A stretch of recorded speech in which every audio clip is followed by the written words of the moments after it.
Hello guys. So നമ്മൾ ഷാർജയിലുള്ള റിസോർട്ടിൽ ഒരു സ്റ്റേക്കേഷന് വന്നേക്കുവാണ്. സോ ആദ്യം തന്നെ പറയട്ടെ, നിങ്ങൾ ആരെങ്കിലും എൻ്റെ വീഡിയോ ആദ്യമായിട്ടാണ് കാണുന്നതെങ്കിൽ ഒന്ന് സബ്സ്ക്രൈബ് ചെയ്യാൻ മറക്കല്ലേ. ശരിക്കും ഞങ്ങളിവിടെ സെക്കൻഡ് ടൈമാണ് വരുന്നത്. ആദ്യമായിട്ട് വരുന്നത് കഴിഞ്ഞ നാഷണൽ ഹോളിഡേയ്സിൻ്റെ ടൈമിലായിരുന്നു.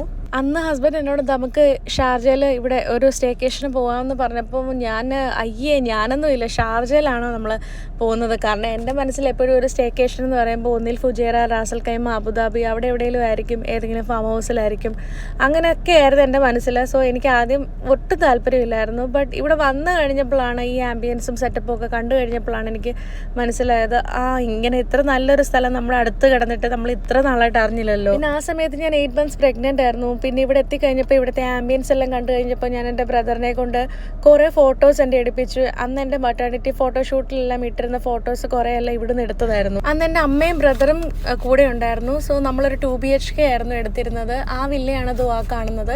അതായിരുന്നു എനിക്ക് കുറച്ചുകൂടി ഇഷ്ടപ്പെട്ട ഒരു വില്ല. പിന്നെ ഇപ്പം നമ്മൾ താമസിച്ചത് ഒരു 1 BHKയിലാണ്. അതും അത്യാവശ്യം നല്ലൊരു വില്ല തന്നെയായിരുന്നു. പിന്നെ വീണ്ടും ഒരു സ്റ്റേക്കേഷന് പോകണമല്ലോ എന്ന് ആലോചിച്ചപ്പം വേറെ ഒന്നും നോക്കിയില്ല, ഇവിടെ തന്നെ എടുത്തു. പിന്നെ എടുത്തു പറയാനായിട്ടുള്ളത് ഇവിടുത്തെ ഈ കാം ആൻഡ് ക്വയറ്റ് ആയിട്ടുള്ള ഒരു അറ്റ്മോസ്ഫിയർ ആണ്.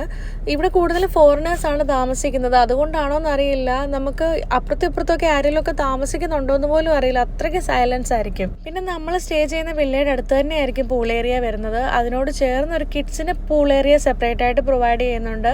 അതിനോട് ചേർന്ന് തന്നെ ഒരു കിഡ്സ് പ്ലേ ഏരിയയും വരുന്നുണ്ട്. അതുകൊണ്ട് തന്നെ കുട്ടികളെയും കൊണ്ടൊക്കെ വരുന്നവർക്കൊന്നും ഒട്ടും ബുദ്ധിമുട്ടുണ്ടാവില്ല. പിന്നെ ഇവിടെ വേണമെങ്കിൽ ബോട്ടിങ്ങിന്റെ സൗകര്യമുണ്ട്. ചെറിയ പേയ്മെന്റ് എന്തോ ഉള്ളൂ, റിസപ്ഷനിൽ പറഞ്ഞാൽ മതി. സോ ഇത് നമ്മുടെ നെയ്ബറിന്റെ മോനാണ്. എൻ്റെ മോനെ കണ്ടപ്പോൾ ഇവൻ ഓടി അടുത്തോട്ട് വന്നതാണ്. പിന്നെ അവരോട് സംസാരിച്ചപ്പോഴാണ് മനസ്സിലായത് അവർ വർഷങ്ങളായിട്ട് UAE വരുന്നവരാണ്. വരുന്ന ടൈമിലെല്ലാം തന്നെ ഇവിടെയാണ് താമസിക്കുന്നത്. കാരണം അവർക്ക് അത്രയ്ക്ക് ഇഷ്ടമാണ് ഇവിടെ താമസിക്കുന്നതെന്നാണ് പറഞ്ഞത്. സോ എനിക്കും അതുകൊണ്ട് തന്നെയാണ് ഒരു വീഡിയോ ചെയ്യാമെന്ന് തോന്നിയത്. പിന്നെ രാവിലെ ഒന്ന് വെറുതെ നടക്കാൻ ഇറങ്ങിയപ്പോൾ കണ്ടതാണ് മുല്ല. പിന്നെ മുല്ലപ്പൂ കണ്ടാൽ നമ്മൾ മണക്കാതെ വിടത്തില്ലല്ലോ. പിന്നെ എടുത്തു പറയേണ്ടത് ഇവരുടെ ബ്രേക്ക്ഫാസ്റ്റ് എനിക്ക് കമ്പാരിറ്റീവ്ലി കുറച്ച് നന്നായിട്ട് തോന്നിയിട്ടുണ്ട്. കോംപ്ലിമെൻ്ററി അല്ല, നമ്മൾ ചെറിയ പേയ്മെൻറ്റ് കൊടുക്കണം. കുഞ്ഞിനെ ഫീഡ് ചെയ്യുകയായിരുന്നുകൊണ്ട് ഫുഡിൻ്റെ എല്ലാ വീഡിയോസും എടുക്കാൻ പറ്റിയില്ല. എല്ലാ ഡീറ്റെയിൽസും ഗൂഗിളിൽ ചെക്ക് ചെയ്യാൻ തന്നെ അറിയാൻ പറ്റും. അഗോഡയിലാണ് കുറച്ചുകൂടെ റേറ്റ് കുറവായിട്ട് എനിക്ക് തോന്നിയത്. നമ്മൾ അവിടെ നിന്നാണ് ബുക്ക് ചെയ്തത്. സോ നിങ്ങൾക്ക് അവിടെ നിന്ന് ചെക്ക് ചെയ്യാം. സോ ഇവിടെ വന്ന് താമസിച്ച് ഒരു ദിവസം കഴിയുമ്പോഴത്തേനും നമുക്ക് തോന്നും ഇവിടെ സ്ഥിരമായിട്ട് താമസിച്ചാൽ കൊള്ളായിരുന്നു എന്ന്.